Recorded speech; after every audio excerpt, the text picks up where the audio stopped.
Raghunath Manette, bonjour. Bonjour, Wanakam, Alors, on le rappelle, vous êtes comédien, danseur, réalisateur. chanteur, réalisateur, beaucoup de choses en même temps. Vous êtes en Martinique pour ce spectacle où vous jouerez de la musique, Mm, la Vina, la lutte indienne. mm. Qu'est-ce que vous allez présenter exactement? Alors, C'est un récital de Vina. Vina est un instrument le plus ancien connu au monde à l'heure actuelle. Ici, dès qu'on parle d'un instrument indien, c'est le sitar et les tablas, comme je disais, tous les Français jouent de l'accordéon. C'est très vexant pour moi de réduire la plus grosse population au monde à un instrument. Alors que n'importe quel Indien, même, nous consommons beaucoup la musique et la danse dans tous les domaines classiques, Bollywood, folklorique et autres. Les Indiens savent quand il y a une guitare, quand il y a une contrebasse, quand il y a un piano. Ils sont pas en train de regarder un piano en disant c'est l'accordéon. Ici, c'est sitar ou tabla. Donc je suis venu donner la lettre de noblesse à mon instrument. Et mon instrument qui était joué dans les temples et chez les Maharajas. Donc c'est resté vraiment l'instrument classique au plus haut noble du terme. Donc il n'a pas venu, même en Inde, je vais dans le nord de l'Inde, les gens prient le dieu Saraswati, mais n'ont jamais écouté, par exemple, un concert de Vina. et en plus, vous avez réussi à marier la Vina avec d'autres musiques en plus. Ça, c'est parce que moi, je suis profondément, qui a une base extrêmement classique. C'est comme quand la fondation est solide, on peut construire des étages. C'est-à-dire, j'adore la confrontation. J'ai besoin d'échanger avec les artistes. Alors, ce soir, concert, récital de Vina, mais pas de la danse.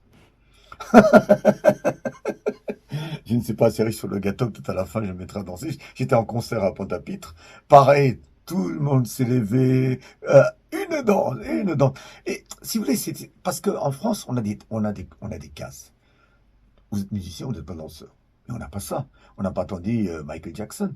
Le traité Silappadigaram, écrit deuxième siècle après Jésus-Christ, dit qu'un artiste, un bon artiste, doit être initié à 12 arts. Danse, musique, tambour, enfin, je vous passe les détails, moi je connais que deux, moi. Danse la musique, je chante un peu, bon, ça va. Mais on peut pas dire à Michael Jackson, tu ranges tes mains, maintenant tu chantes. Ou tu danses.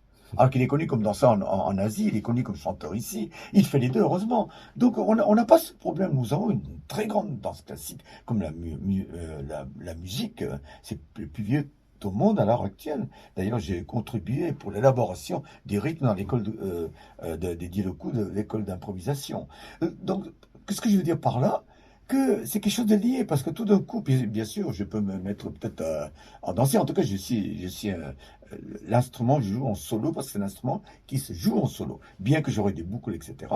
Ça s'appelle Rajavatyam, c'est comme le Maharaja, c'est-à-dire celui qui règne, celui qui dicte. Moi, en tant que danseur, je suis le chef d'orchestre sur scène, c'est moi qui dirige mes musiciens. Il faut pas qu'ils me répondent, quoi. Donc c'est ça qui m'intéresse aussi, cette spontanéité. Donc là, les gens peuvent découvrir, ils peuvent vraiment s'amuser. Et puis à la fois, voilà, j'adore parler avec mon public.